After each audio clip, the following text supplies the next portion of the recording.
and today's show we're covering actually the media's coverage of the national exams with regard to the results and exam cheating. And with me to have that conversation is Edwin Magema, who was one of the top students in 2009. 2010 results. 2010 results, okay. And next to him is Dr. Njoya. She's a senior lecturer at Daystar University, been there for 10 years, and it's a long CV. And Mark Otani, who's an online editor at The Nation. And next to him is Lydia, who has been teaching for 31 years at the Kiambu Kiambu High School. Yeah. And she had a lot of insight, and I really can't wait for you to get into all of that. But I did promise to come to you, Edwin. Is it a case, in terms of how we are covering these students, is it a case of guilty until proven innocent when it comes to cheating? To be very honest, I'm not sure how to answer that. But this is what I can say about the system as it is, as it's packaged and given to students currently, and I also think in the 2663 system that is being piloted.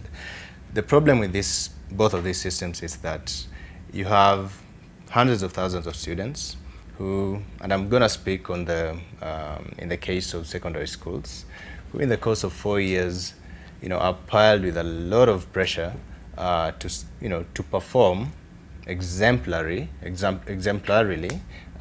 their form for examinations, and that one examination, which is KCSE, is made to determine the rest of their life, as I said before. But then, just in addition to that, think about the other problems that this same system brings. Think about how the system is tiered. In terms of secondary schools across the country, you have national schools, and I'm happy that the number of national schools have been increased, and then the access to them has been made at the county level. But still, that does not fully solve the problem at hand. Being that we still have, students, and a lot of them, I'll even think, I don't have the data with me, but I would say 80% of these students do not attend national schools, which means they do not have access to resources that students who go to Alliance or who go to Mangu and Kenya High will usually have. So what that means is that these students, given the fact that there is resource discrepancy, will in one way or another find a way to make it, because that's how the system makes them do. So there is a lot of incentive built within the system to cheat, and I do not expect, whether this system, the 844 system, is held in place or whether it's replaced with a new system 2663, I do not expect any changes in terms of cheating. People will cheat because the way the education system is packaged just panders to their own innate tendencies to cheat.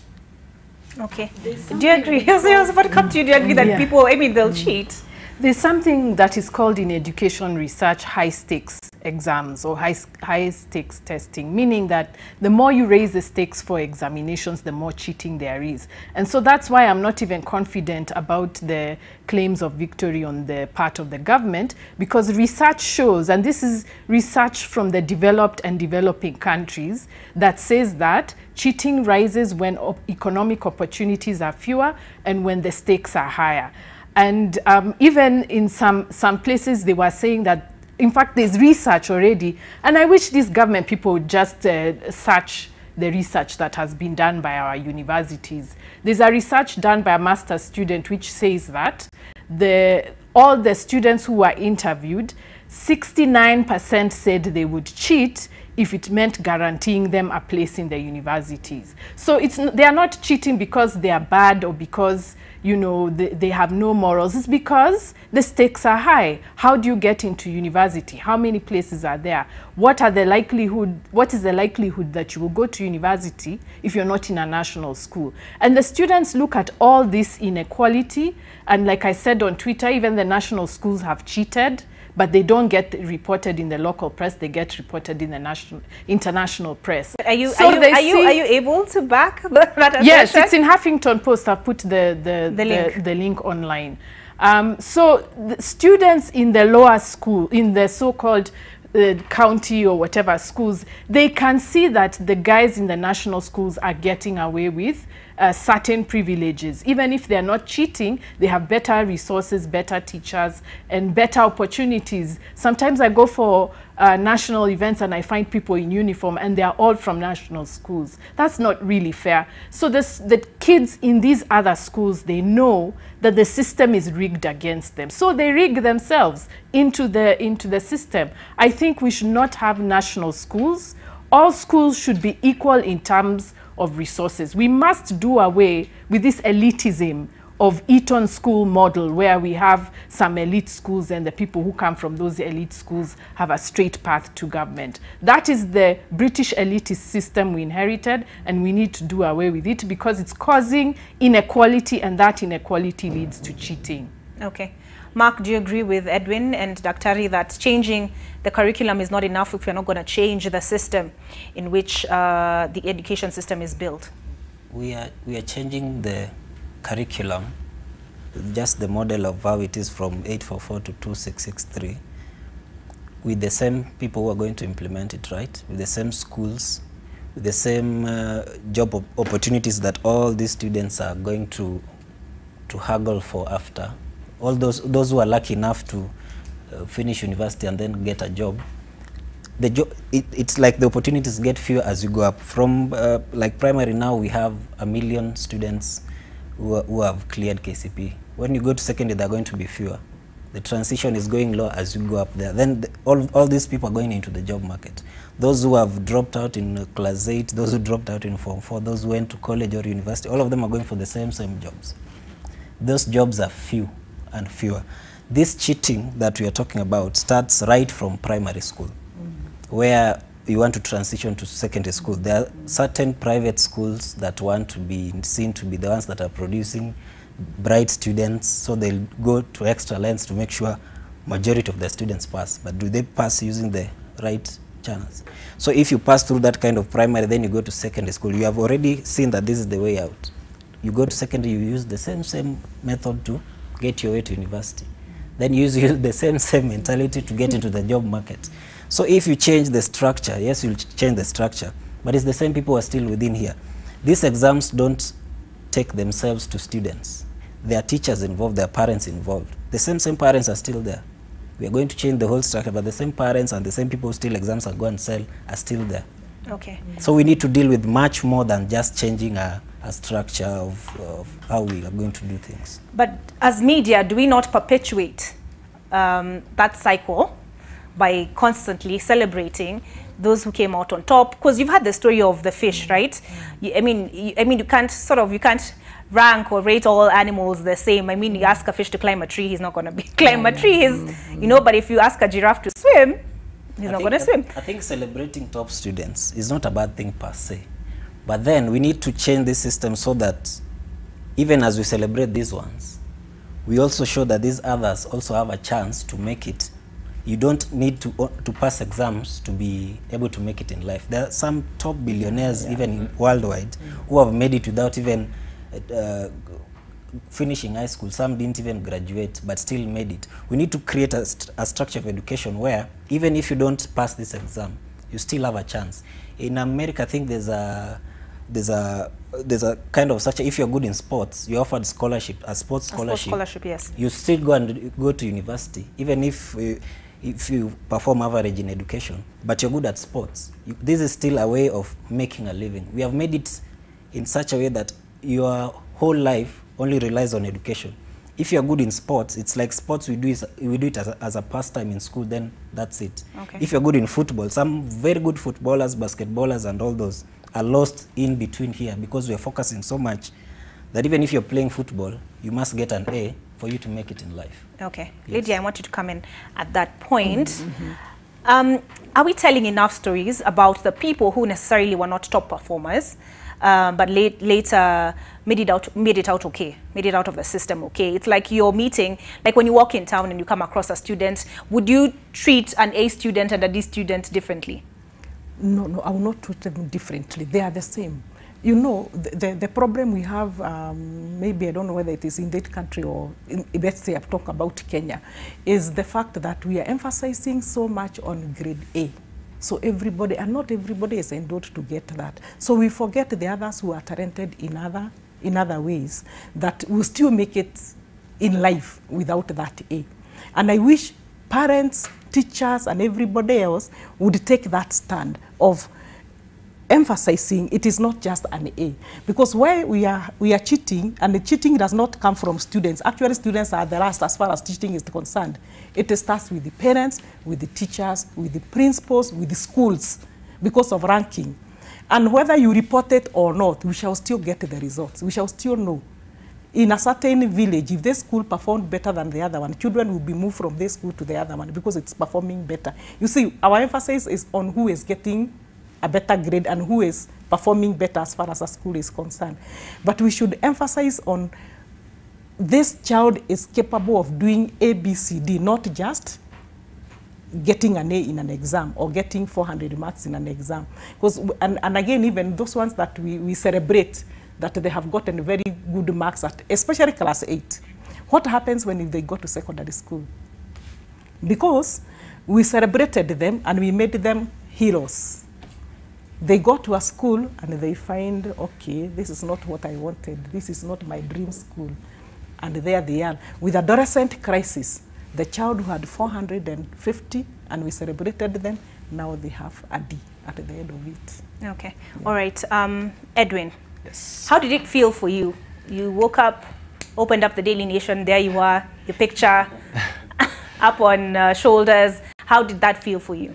So actually the story was, I'd gone back to my former high school to in a way to give back to the community there, because I come from Kitale, but then I went to study about 200 miles in Central Pokot, which is a super arid area, and the school had very few teachers, about 7 from Teachers Service Commission. There was no piped water. There was just a lot of hardship, right? So I thought it will have made sense for me to go back and contribute to helping nurture these other upcoming students within the system, right? It felt great to, I was on that day, I remember it was March 3rd, 2010. I was in the staff room with my students, Form 2s and Form 1s, who had no idea what KCSE was. And so as the results were being announced, popping up as number 6 and number 1 in Rift Valley, it was a great moment for me, because it meant that within the kind of system that we are operating within, I was getting that opportunity to advance into higher education, right?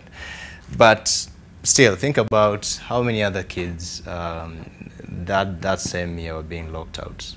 Thousands, hundreds of thousands, actually. If you look at statistics every year, just about I think give and take 60,000 of about 500,000 students actually make it with grade C+ and above. What happens to the other kids? And going back to Lydia's point about the incessant focus on examinations and the results that come from those examinations is the biggest problem that you're facing right now. I think the problem with that is that KCSE for secondary schools and KCPE for primary schools are what educationists will term as standardized achievement tests, right? And the problem with them is that they do not actually tell you on a surface value. They'll tell you, oh, Magema got an A, and that was just because teachers were really good, the material was really good, so it meant he understood what was being taught, and after that he went to Harvard. But what it doesn't tell you is that people like Magema, or people like some of my friends who had A's in my year and the subsequent years, or even before that, are actually outliers. And this is a simple statistical phenomena. If you draw a normal curve, find that people like me are actually very, very rare. They lie on the fringes of that curve. So the problem here is that we are not pulling out the veil and peeking inside and saying, is KCSE, is KCPE actually a better marker of the quality of education that we have? Okay. If you ask me, it's not. Totally. It's not. And Dr. Njoya, do you think the media sets the agenda? Do you think we've set the agenda with regard to that? Do we look at the system and say, okay, this is not working? No, and I suspect it's because you follow government. The media follows where the government is going for the news, so that they say the minister, the CS, the president, so that it's a headline. But I think there needs to be more investigation into what the results are saying about our schools. First of all, I mean, like Edwin is saying, I don't think these exams are supposed for teachers. Exams are supposed to tell us what is the state of the schools, how are they learning, what challenges are there. That report has not come out with these KCPE results, so we don't know how the kids really did. We just know the marks that they got. These are the questions which I would hope a media person would investigate, but I don't know whether it's lack of resources or you're not employing teachers in the media houses. I don't know. But we need, for us who are already out of the system, we want to hear what are the challenges students are facing, what are the inequalities. For me, I'm very interested in inequality, but all we get from government is results, results, results. And that means that we don't plow back into the system, we don't help the people who need, because actually what education is supposed to be, we are supposed to be helping the more vulnerable, not the schools which are doing the great results. And what happens with these celebration of top results is that it becomes school advertising, becomes marketing for schools, which is not right, because now you're giving business to private schools that are in it for business. But what about the public schools that need more resources, that need more teachers? Like, were more teachers sent to his school after he highlighted the fact that we only had 7 teachers from TSC? Those are the stories we want to hear, at least for those who really care about the children of Kenya and whether they're getting an education. Okay. Now I'd like to come back to you and ask if the system is working for you in the classroom. And if the system worked for you when you went to Harvard, did you find yourself unprepared, or did our system of education equip you sufficiently to deal with that higher education? So we delve into those questions after this break. Welcome back. You're watching Press Pass, and we are discussing the media coverage of the national exams as concerns the results and exam cheating. I have 4 panelists in studio: Edwin Magema, Dr. Njoya, who's a lecturer at Daystar University, Mark Otani, an online editor, and a teacher by profession, and also a counselor, that is Lydia, in studio with me. Now, Mark, I want to come to you. Why do you think we have this fascination as media of who the top student is? I think the fascination in media is not even caused by the media itself. It's by the parents of the top students. Even if, I think it was, the government stopped it in around 2014. In the next exam, it's the parents who have the top students who are calling to us, why are you not covering my child who was a top performer? So it's a culture that has been engraved in Kenyans, because I think ever since 844 started, there's been this excitement around top students in this area, and where the schools they'll go. So over time, Kenyans are so used to that kind of coverage of exams and what they expect media to be covering, that if we were to stop it abruptly, I think even many of these parents who have students in school will stop even consuming our content.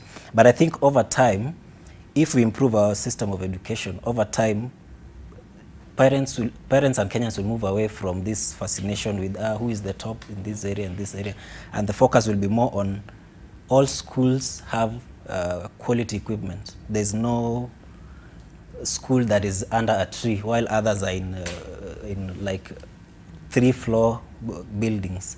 When we start focusing on the quality of the education that is provided more than who is leading and who is not, then you'll see all of this excitement will end at some point. Okay. But it can't end in a day. Are you saying we need to change the conversation, or do we need to keep sort of pandering to the people who you're saying buy the newspaper to look at the results? We need to balance it as we face it out. It's like if for a long time you've been taking a certain medicine, then they want to win you out. They don't pull it out suddenly. It's a process that media can lead that discussion and can lead that kind of changing of the minds of Kenyans. But you can't do it suddenly, because I think the first thing that happens when exam results come out actually is the parents who send a picture of their of their daughters or sons who have performed well and say, I want to see my son on TV or my daughter on TV. No, that's true, because we got a lot of Yes. calls actually the day the results were released, and people were asking us, you know, some parents were telling us, I don't believe these are the marks my child should have gotten. Lydia, that introduces parents into the conversation. Yes. What conversations do you have with parents? Do they come to you and ask you, why are we not seeing Kiambu High in the newspaper? Does it matter to them the quality, or does it matter to them the outcome? I think to the parents what matters is the outcome. Because, and that's where cheating is coming in. Because every parent wants to see their school and their student in the newspaper. So if you are not appearing there, you are doing nothing. And and therefore now teachers join the game of cheating as well. Because everybody is like, your mean is going down. And not only teachers, not only the parents, even the government. What teachers are doing these days is concentrating on the mean of my subject, because that is what matters, because that is what TSC is looking at. Not what else I'm doing with the student. I'm the guidance and counseling teacher. It doesn't matter how many boys are taking bang. I won't be questioned about that, but I'll be questioned about my mean going down. You see? But I would rather have somebody get a D who is free of bang than somebody get an A who has bang in his head. Unfortunately, that's not what we are focusing on. We are not focusing on creating character. We are focusing on what grade this person gets. Okay. Yeah. Now, you said something interesting during the break. You've been teaching for 31 years. Yes. Then you said this cheating problem just got out of hand in 2007. It's out of hand completely. What changed in 2007? I think it's the pressure that has been there on teachers and on students and everybody else to perform. So it went to an extent that now everybody started looking for ways of cheating. And let me tell you, teachers are very happy with what is happening now. That there is not cheating. That is our happiness. Because you are doing work, but it becomes useless. Because the next door school cheated, you did not cheat, so you all failed. Okay. Wait, so you said between 2007 and 2016. There was a lot of cheating. What happened after 2016? After 2016, when CS Matiang'i became the Minister for Education, cheating went down. And even 2017, and even now, at least even if there is cheating, it is minimal. Which means whoever is going to get grade A is getting grade A because they worked for that grade A, which is much better than getting thousands and thousands of students getting grade A, yet it was not their grade. Okay. Yes. But Dr. Njoya, she says So shocked by what she the measures that Matiang'i put in place have worked. Do you think they will work for the long term? Because one of the issues that has come out from Edwin and yourself is that there is inequality, and unless we fix this inequality, the system will be rigged. But she says, she's testified that in her experience, cheating has gone down ever since these measures have been put in place. But are they enough in your opinion? Oh no, you know how law works. If you have inequality and you have a law that doesn't take care of that inequality, probably the cartels are just sleeping, but they will hit back because people are still desperate to pass. Now, how is that desperation being cultivated? And this is what is sort of shocking me about what Lydia is saying. First of all, why is TSC evaluating teachers by results? That's just not fair. It's not fair to reduce our work as teachers to exam results. And why this happened from 2007 onward is because the Kibaki government introduced performance contracting, which is for business, but it was imposed on the education system. And so now managerialists in the government wanted quick outcomes to show that something is happening in the education system. So they started measuring our work by exam results for teachers in the schools, and in the universities we had to do a whole lot of paperwork, which doesn't make sense when you talk about what is happening in the classroom. So that's why the cheating went overboard, because teachers have to show that they are working, and since the government doesn't care whether someone is guidance and counseling, someone is doing sports, they don't, or somebody's helping students with family problems, that doesn't count in our evaluation. What counts is results. So cheating is going to spike. So I don't think it's going to go down. I think it's just a lull, because as long as the inequality is there, as long as the jobs are fewer, as long as the places are fewer, people are still desperate to pass. So what is happening is that the cartels are just watching and looking at where the weaknesses are in the system. When they hit, they will hit very hard. And so the way to undo this is by introducing equity in the education system. Do away with this national school business. All schools should be national schools. Give them resources, put more resources where resources are fewer, and take care of the students who are more vulnerable. We can't always throw money after the ones who are doing well. But this is how the government thinks. They are the ones who say, we'll give you 500,000 shillings if you win the race. Why don't you give people money when they are training, before telling them win the race fast, then I'll give you the money? And that's how they are treating education. The rewards are going to the bright students. The scholarships are going to the bright students, the outliers, as Edwin is saying. But we are not helping the vulnerable students. And those, for me, are the ones I think need more help than the ones who are in the rich schools. Okay. Edwin, you called yourself an outlier.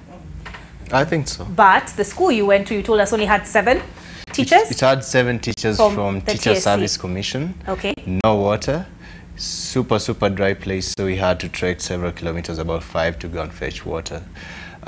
No history of performance. The only best performance as the incoming class of 2009 was a B- from in 2008. So you can imagine, no mentorship, no motivation. And you didn't cheat? No cheating. You can even call all the 31 students whom we start with. And in fact, at that day, and this is a totally different conversation, I used to be a Seventh-day Adventist, so I had all my morals in there, so I wouldn't. Okay. Yeah. But are there students in your school who cheated and didn't get caught? I'm not sure, because I was focused on my own thing. So you don't know? Nobody came to you and said, we can leak? I don't know what their mobile I mean, these conversations do happen. Because you searched after 2007, which is when Lydia is saying cheating sort of took off. Exactly. So nobody came, your teacher didn't come to you and tell you, I can slip you a paper, I can send you the questions on text message? No. Okay. Did Kenya's education system equip you for Harvard? That's a good question. I think maybe 30%, and that is largely speaking on mathematics. I think we have a good curriculum for mathematics. 30% of it is good. It's really good, especially on the algebra side. But I think the rest of it is a lot of redundancy. But I'll come to that. I think this conversation is just so timely, because I think as a nation we need to reconfigure our priorities on the education sector. And the reason I'm saying that is because, and I'll come back to answer your question about whether I was prepared and whether, as you know, working with Upstart Consult, which is the company I run to prepare students for these I saw an article written about you. No, sorry, just 1 second. Let me pull it up. No, I'll have to find it. But it was, I think, with the, is it Nairobi News, to the effect that you don't you don't have to score an A to get into an Ivy League. You do not have to score an A, but it's one of the criteria that they use. It's part of, part of the rubrics that they have to look at, because, a school like Harvard has to process about 45,000 to 50,000 applications from the best students across the world. And some of these students, and I usually tell my applicants that most of these students come from, better education systems like those in Japan, those in Scandinavia. So part of that rubric is you need to at least score an A, and usually what we focus on is at least students need to have A's in mathematics and the languages. But coming back to that question, as I said, I do not think our education system really prepares us for a competitive global education, and the reason is because the reason is twofold. The first one is just evaluating the education system as it's given to us. I do not think it prepares us to have critical thoughts at the end of, say, Form 4, or even to become, wholly functional members of the society. What do I mean by point one on critical thoughts? I evaluate a lot of students who come to Upstart Consult seeking our services, and we give them very simple psychometric tests, and they fare very badly. And these are students who have scored A's. I'm not saying that psychometric testing is the ultimate way in which you can gauge whether somebody's critical thought measures up, but I'm just saying that there's so many gaps in terms of how kids can think, and that is borrowed heavily from all these 12 plus years that they have spent in the education system. The second bit about being functional members of the society. Yes, we do churn out one of the most skilled workforces on the continent. If you look at your statistics, South Africa is #1. We are probably on top 5. But that still does not tell you on a global level where we can, it does not tell you what's the actual potential that that Kenyans have, because this is what I think. Kenyans are super hard workers, and I think this is just beyond the education system that makes them very skillful on the continent. It's just that we are very entrepreneurial. The education system, in this case, has very little to do with the outcomes that we are seeing in the country. Okay, and in your estimation, are those stories getting told? Are those stories getting told?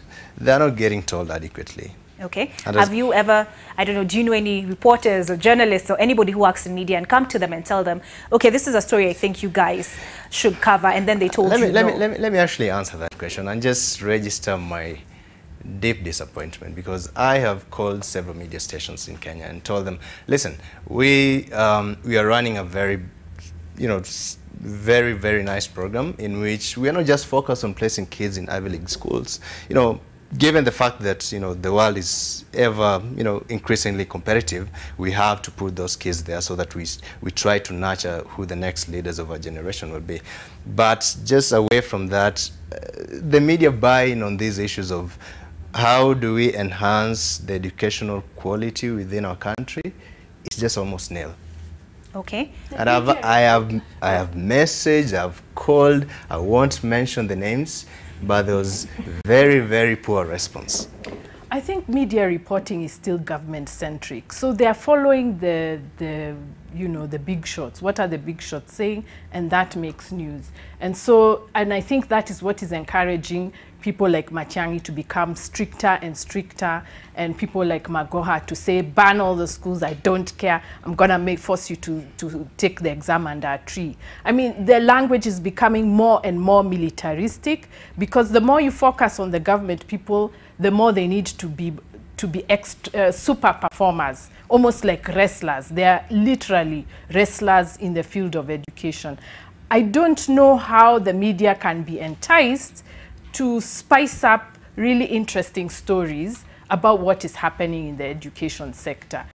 I think as long as you're following government officials and catching us being tandikwad by the commission and Matiang'i calling us names, I think that is what is driving the conversations about education. But you're not talking about in between the big results, in between the big exams, what is happening in the sector. And that's why I tweet a lot. Okay. Because I want to talk about what we teachers do and the things that we see. And we are seeing, I'm sorry to say, traumatized students.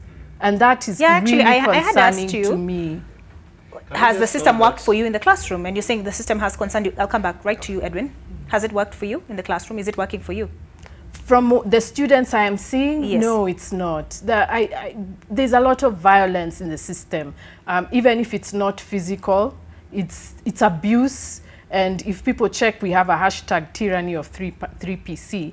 You will see the horrific stories of students being abused, being called names, told they amount to nothing. Even when some are grieving for their parents, they lose parents and the teachers say, you're wasting time, do your work. So there are so many stories like that, that by the time they get to the university and you tell them, write for me what you think about this book, or write for me what you think about the newspapers today, they just repeat what they think you want to hear, because they've been beaten so much to say what teacher wants. So now they can no longer think for themselves. And now we're even seeing mental health issues of university students. So even the drugs that we are talking about, I think there needs to be some research. And I don't know what psychologists are doing, because they need to flag that there's a mental crisis in the education system. There's a mental health crisis because of all the abuse and the pressure to pass exams. Okay.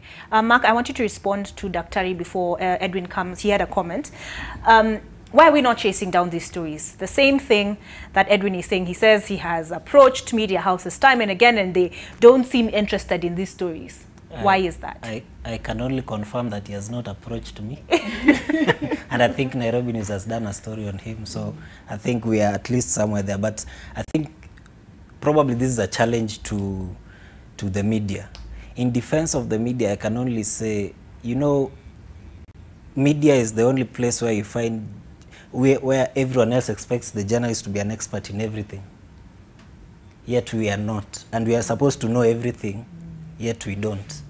So I think when such challenges are thrown to us is when we realize now we need to tackle this other perspective. These are very good challenges for us in the media, and especially those who cover the education bit, to dig a bit deeper than the Matiang'i press conferences, the Aminas and all those. I think there are bigger problems, actually, not even in schools in Nairobi, but even schools way far away from Nairobi. Like I know of a school in my county, Migori, which like the walls are made of mud, but like half of it is missing. Then some students are forced to go and sit under trees and all that. Yet all these students are expected to perform the same. I remember there's a time we did stories of high schools that are going to do chemistry practicals, but they don't have a laboratory. Yet these are the same ones we expect to compete with the Kenya Highs, the Mangus, and all these other places. Yet we talk of free primary education, we talk of subsidized secondary education. But what are we doing about the facilities? We talk of 1 million KCP candidates, but which kind of environment did they study in? Especially those who have not performed. Of course, some of them will manage to survive under those circumstances and still perform well, like he says. But what about the rest who failed because they lack the facilities? Okay. Some of them were learning under trees. When it rains, there's no classes. Right. Some are in areas where there's a lot of cattle rustling. What are we doing about all those areas? We have to bring them to the same exam, the same parameters to pass. So are you going to write up any of these stories that have come up today? Of course. Actually, I will start with him after we're done. Okay. That is a good point to start with. Now you have and a contact I think who she might also come raises very pertinent issues that also will make for very good stories. Okay. Yes. And also, just to add that, I think the problem is also the Kenyan society. We are a very fast past the post. So whether it's education, whether it's business, whether it's elections, we are always talking about the winners. So what we are seeing with education is just a reflection of everything else, that we focus on spectacular results, people who are ahead of everybody else, but, you know, results of, you know, we don't tell the stories of the majority. Okay. Yeah. Okay, Edwin, I'd like you to combine your remarks together with what you'd have said in conclusion. Exactly. So I wanted to complete the thought about, so what's, what were the comparisons that I saw in terms of, being prepared for a Harvard education or a globally competitive education for that matter.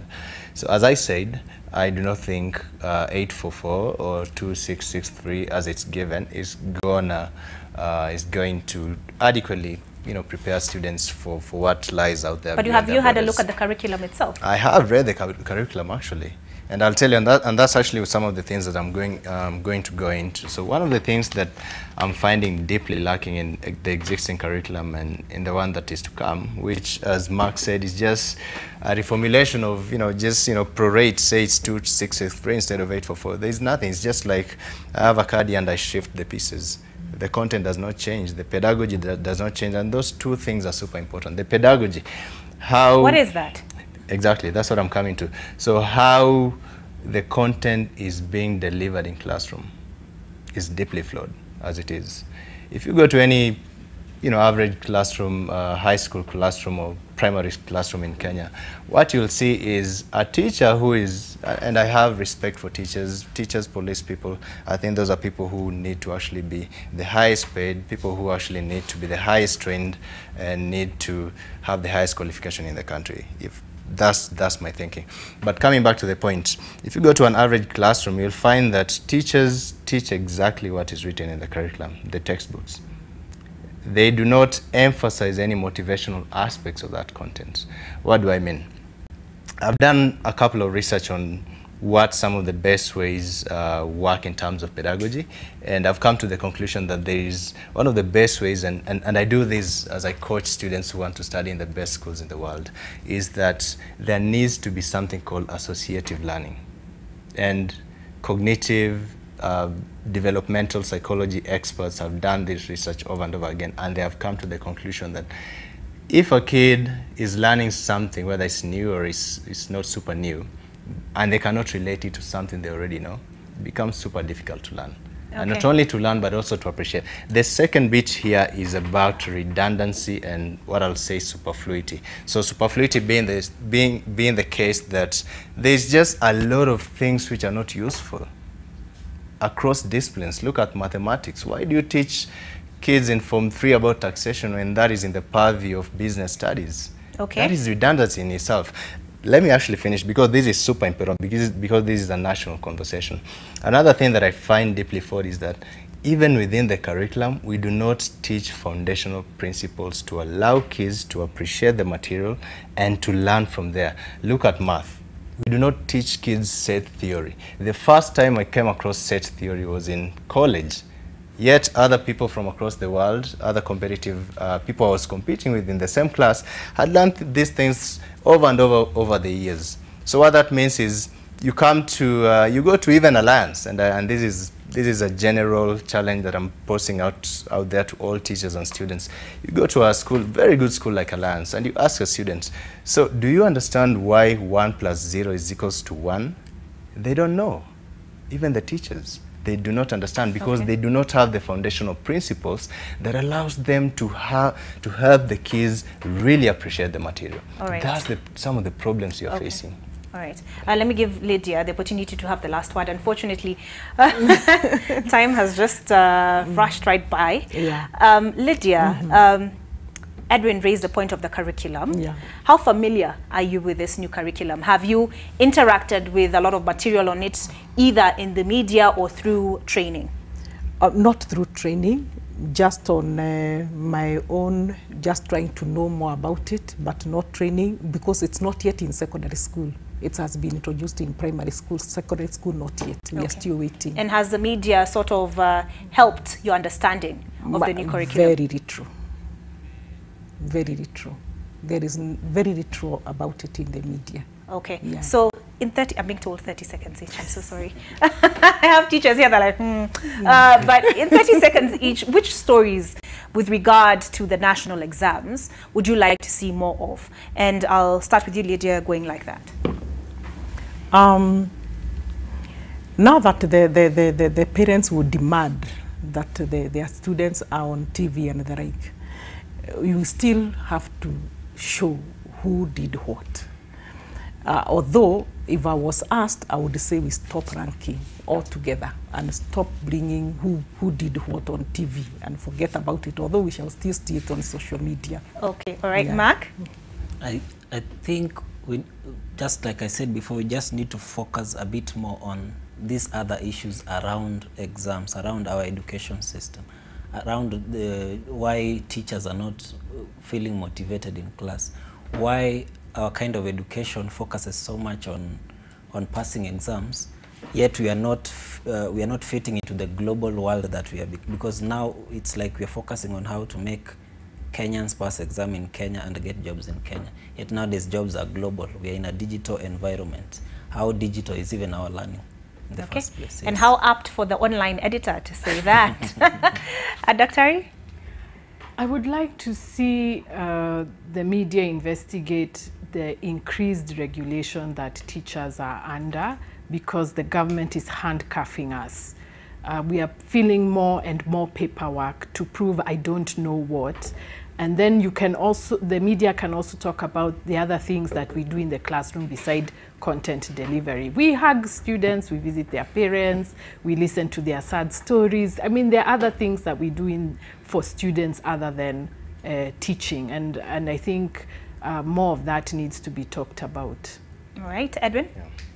So for me, I'll go radical. I would like to see less of mere statistics about who is getting, how many students are getting A's, how many are getting E's, how many are cheating, blah, blah, blah, right? What I would love to see, and I think this is very important for a nation that wants to be competitive and wants to move forward, is let's look at the more qualitative aspects of this education system. How is the quality improving in terms of critical thought? Right, and I'm very sure you have experts across the country. I mean, we are one of the most learned countries in Africa.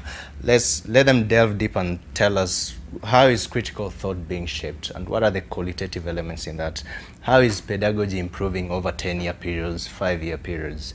What are the functional elements that graduates are coming out with from this education system? Okay. Because suffice to say, I am terribly, terribly done with having to deal with graduates who cannot write a cover letter, who cannot express themselves in emails. We need to be better.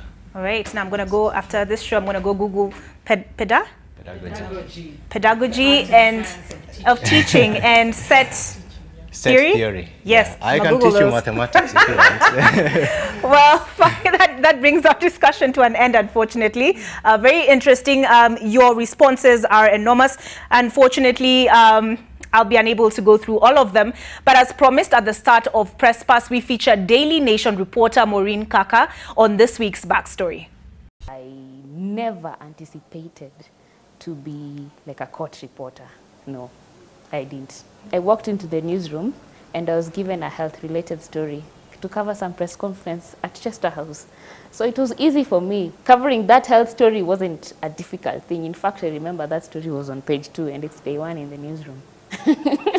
Then the second day, I'm told, now you're going to, the editor then told me, you're going to join the news team. Now he called the court team. I thought it was something as easy as the event that I went to cover the previous day. Little did I know that that was going to be the end of my stories that week. That whole week, I didn't have another story. And the next story that I had published was a brief. My first big story, I think it was at the Court of Appeal. While I was still new, my senior colleagues were on leave. So there was, I think digital migration case. So my senior colleagues were not there. So I had to take up that story at the Court of Appeal. I remember that day. I was excited. It was a splash, of course. It was a splash, of course.